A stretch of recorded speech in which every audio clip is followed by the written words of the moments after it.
Cette semaine, je vous présente quelque chose qui ne vole pas, mais qui est bien pratique quand vous commencez à avoir plusieurs drones.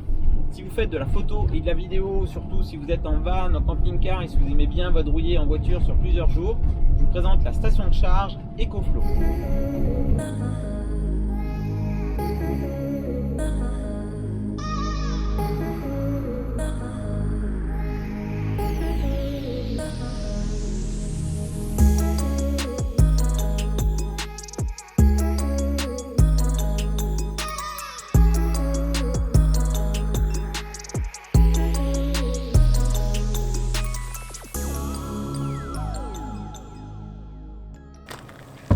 Alors je suis parti sur le gros modèle, c'est le 1300, il pèse près de 14 kg, c'est un gros bébé, mais au moins ça me permet d'être autonome sur la recharge de mes drones. Quand je fais mes tests, je peux décoller et recharger d'autres batteries en même temps. Ça me permet de faire mes montages vidéo sur mon ordinateur portable sans forcément devoir puiser sur l'énergie du camping-car.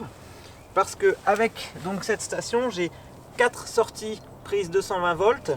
J'ai 4 sorties USB-A et j'ai 2 sorties supplémentaires en USB-C. Et cette station, en fait, c'est une grosse batterie qu'on recharge soit en 220 volts, soit en 12 volts sur la prise allume-cigare, ou soit avec des panneaux solaires. En termes de capacité, ce modèle, donc le Delta, on a près de 1300 Wh, 1269 exactement, je crois.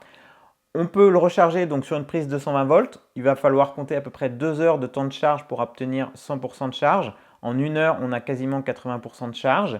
Sur une prise 12 volts avec un allume-cigare, là, il faut compter près de 10 heures. Mais avec des panneaux solaires, il faut compter environ 4 heures. Alors, je n'ai pas actuellement encore donc, les panneaux solaires, mais c'est le prochain investissement pour pouvoir être autonome lors de mes petites vadrouilles. Donc l'idée pour moi, c'était vraiment de pouvoir recharger tout ce qui me sert à la création de mes vidéos, donc quand je suis en déplacement. Donc ça peut aller de la batterie de l'appareil photo aux batteries du Mavic 2, puisque c'est un chargeur 220. Les batteries du Mavic Air 2, pareil, où là c'est un chargeur 220 volts. Même si j'avais acheté le chargeur allume-cigare, c'était beaucoup plus pratique, mais je peux charger qu'une seule batterie à la fois. C'est beaucoup plus contraignant.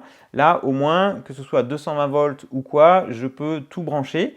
C'est pareil pour les batteries LiPo, et bien du coup avec mon chargeur, je le branche en 220 volts et du coup je me pose beaucoup moins de questions. Ça me permet de charger tout ce qui est drone, FPV, etc. Et ça me permet également, donc comme je le disais, de pouvoir faire mes montages vidéo directement avec l'ordinateur branché donc sur cette centrale. Alors c'est sûr que ça répond à un besoin assez spécifique. Si vous avez juste un Mini 2 pour voler en loisir de temps en temps, ce ne sera pas vraiment justifié. Maintenant, si vous faites un petit peu de photos et de vidéos, un appareil photo, si vous avez un drone ou deux, si vous avez un PC portable pour faire vos montages, pour traiter vos photos, et bien tout ça, si vous vous déplacez régulièrement, si vous êtes en van, en camping-car ou quoi, et bien du coup, là, ça permet de vous affranchir quand même de pas mal de, justement, de contraintes liées au secteur prise 220. Personnellement, donc ça me sert lors de mes déplacements, mais ça me sert aussi lors de mes formations. Donc quand je fais des formations drone loisirs, eh bien la plupart des participants n'ont pas forcément plusieurs batteries, ils en ont une, deux, peut-être trois, mais rarement au-delà. Et donc quand on fait une journée complète à l'extérieur, eh bien parfois on est limité et du coup, entre midi et 2, on est obligé de trouver des prises, donc soit les restaurants, mais en ces périodes sanitaires un peu compliquées, eh bien du coup c'est plus possible. C'est donc pour moi beaucoup plus facile, que ce soit en formation ou en stage quand on part plusieurs jours, d'avoir cette station de charge dans le coffre de la voiture. Ça me permet de recharger à la fois donc, les batteries et les radiocommandes sans souci et donc d'être vraiment tranquille à ce niveau-là. C'est pour ça que je pense que pour les professionnels, si vous êtes télépilote professionnel ou si vous faites des formations, je pense que du coup, c'est quand même vraiment un réel avantage de pouvoir recharger sur place, de ne pas avoir à tirer des rallonges ou à chercher des prises de 120 un peu partout. Autre avantage que j'y vois, si vous faites des prestations et si vous avez beaucoup de batteries pour un même type de drone, par exemple vous avez une dizaine de batteries pour un Mavic 2 parce que vous avez besoin de tout ça pour couvrir une journée de vol. Financièrement, je trouve plus intéressant d'investir dans une station de charge plutôt que d'acheter énormément de batteries, surtout si vous avez des drones de modèles différents. Si vous avez un Mavic 2 et un Inspire ou même un Phantom, bien du coup c'est des modèles de batteries différents qu'il va falloir donc acheter.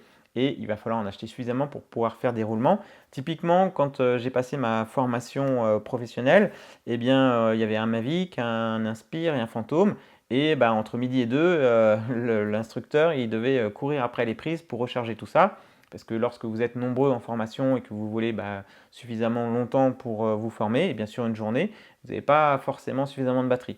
Et donc avec cette station de charge, ça permet de faire des roulements et de justement ne pas avoir de soucis de charge, que ce soit au niveau des drones, des radiocommandes ou du matériel photo ou vidéo que vous utilisez à côté. C'est un signal pur sinus, c'est-à-dire que c'est un signal régulier, c'est-à-dire que vous n'avez pas de baisse de charge ou de tension.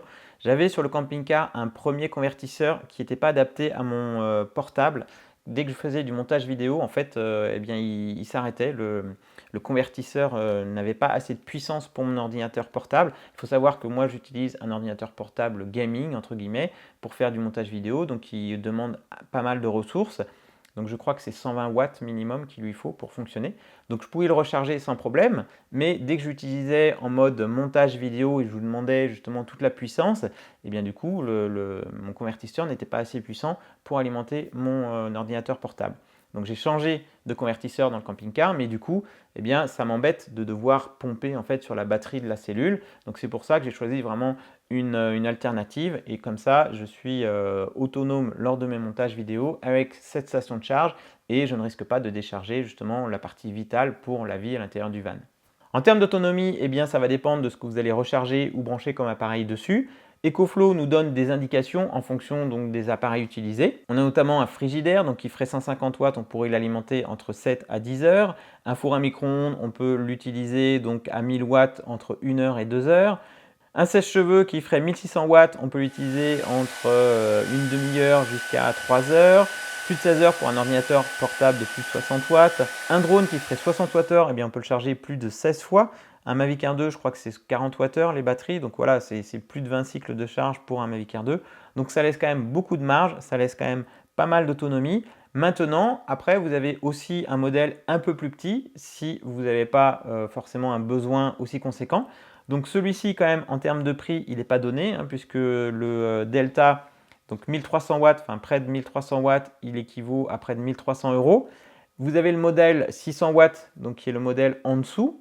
Donc pour près de 600 euros, vous avez une station de charge un peu plus petite, moins encombrante, avec un peu moins de capacité, mais qui permet quand même de subvenir à la majorité d'une utilisation pour un télépilote avec des drones et qui fait un petit peu de photos, de vidéos, de montage vidéo sur son portable. Donc avoir une station de charge, alors surtout pour une activité professionnelle, alors que ce soit dans le drone ou même ailleurs, vous pouvez brancher des perceuses, des scies sauteuses, enfin tout ce qui est outils dessus, donc il n'y a pas de souci. Donc c'est quand même un gage donc, de sécurité, c'est pareil, ça vous fait aussi à la maison une sécurité. Si vous avez par exemple une coupure de courant, eh bien, ça vous permet de mettre votre frigidaire en sécurité et de ne pas donc, décongeler par exemple tout ce qui est à l'intérieur. Ça vous permet d'avoir un minimum de lumière, vous pouvez alimenter plusieurs choses à la fois, faire la cuisine, etc. Donc c'est un gage de sécurité. Et si vous êtes van lifer, que ce soit en van, en camping-car, en caravane ou en voiture ou en tente ou ce que vous voulez, et bien du coup ça vous fait une source d'énergie sans forcément avoir besoin d'un groupe électrogène qui serait bruyant et polluant. Donc avec ça, et bien du coup vous pouvez la recharger soit avec des panneaux solaires, soit en branchant en 220 volts ou soit avec l'allume-cigare, même si ça prend un petit peu plus de temps avec l'allume-cigare en 12 volts. Ça permet de pouvoir stocker de l'énergie et de pouvoir utiliser n'importe quel appareil fonctionnant en 220 volts. Alors il y a un inconvénient quand même, donc c'est le poids, c'est quand même assez encombrant, même si on le verra à la fin de la vidéo. Moi je vous conseillerais peut-être un modèle, le modèle un peu plus petit, qui est moins encombrant, moins cher, mais avec un peu moins de capacité. Et donc le poids et le bruit, c'est-à-dire que là j'ai donc les chargeurs, le chargeur pour le Mavic 2, le chargeur pour l'appareil photo, le Mavic Air et 2-3 ports USB. Si je le mets en route, donc là il est en route, on entend quand même bien les ventilateurs. Lorsque vous travaillez avec votre PC portable et que l'ordinateur aussi, il ventile, ça fait un petit peu de bruit. Mais bon, l'avantage, c'est que vous pouvez quand même brancher énormément de périphériques, que ce soit en 220, donc vous avez 4 prises, encore une fois, un 220 plus 6 prises en USB sur la façade avant. Vous avez l'écran de contrôle qui vous donne la puissance utilisée, donc en sortie, le pourcentage de batterie restant et le nombre d'heures effectives que vous pouvez utiliser dans cette configuration. Et on peut même recharger sa voiture électrique.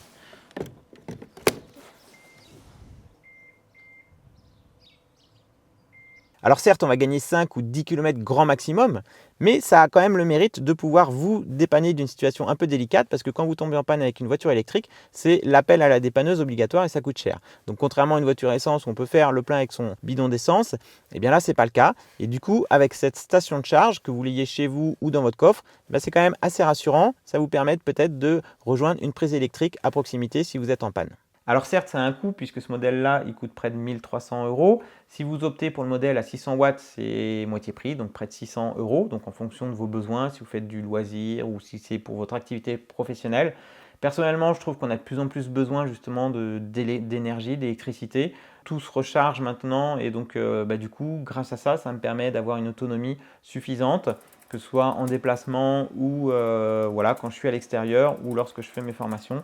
Et bien du coup, c'est pour ça que je l'ai acheté. Alors, j'ai pas assez de recul encore dans le temps pour dire justement si la durée de vie de la batterie, etc. Mais en tout cas, pour le moment, j'en suis vraiment super satisfait.